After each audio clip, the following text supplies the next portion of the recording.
السلام علیکم three class, امید کرتی ہوں کہ سب اللہ تعالیٰ کے فضل و کرم سے خیر و عافیت سے ہوں گے اور آپ اپنا خیال بھی رکھ رہے ہوں گے۔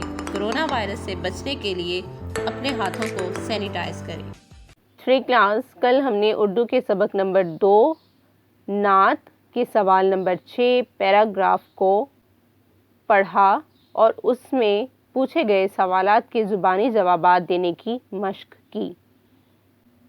پیارے بچوں، آج ہم اردو کے صفحہ نمبر 13 پر موجود سوال نمبر 7 اور صفحہ نمبر 14 پر موجود سوال نمبر 10 پڑھنے جا رہے ہیں۔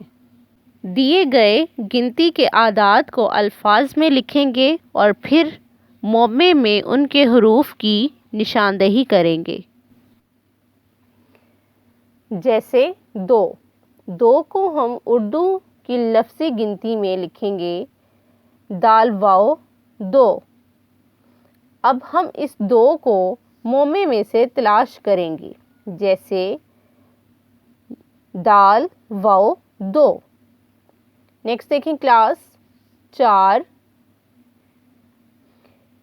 کو ہم لفظی گنتی میں لکھیں گے 6 الف 4 ر ساکن 4 اور پھر اس کو مومع میں تلاش کریں گے۔ 4 6 الف ر 4۔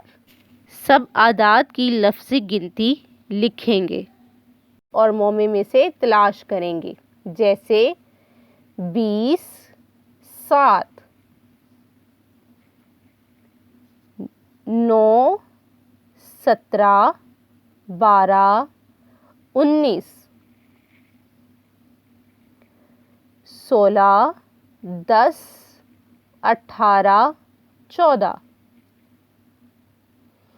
تھری کلاس، ان تمام لفظی گنتی کے مومع آپ یہاں سے ان کی نشاندہی کریں گے اور اپنی کتاب پر حل کریں گے۔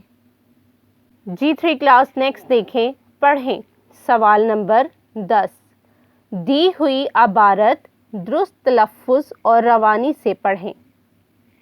جی تھری کلاس، ہم عبارت پڑھنے جا رہے ہیں۔ اللہ تعالیٰ نے نبی کریم صلی اللہ علیہ وآلہ وصحبہ وسلم کو اخلاق کا بہترین نمونہ بنا کر بھیجا۔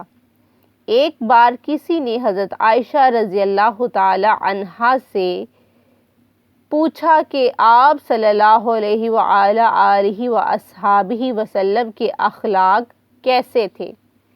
انہوں نے فرمایا، کیا آپ نے قرآن نہیں پڑھا؟ جو کچھ قرآن میں ہے وہ آپ صلی اللہ علیہ وآلہ وصحبہ وسلم کے اخلاق تھے۔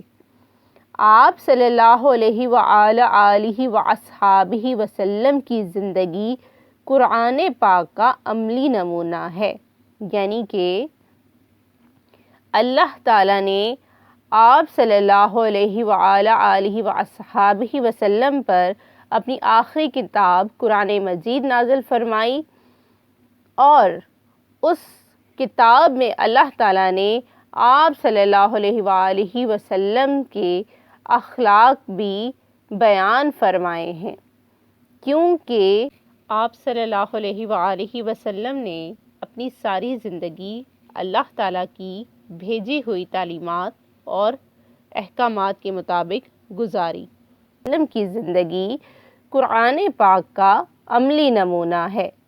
تھری کلاس، سوال نمبر 7 اعداد کو لفظی گنتی میں لکھنا اور پھر مومع میں حروف تلاش کرنے۔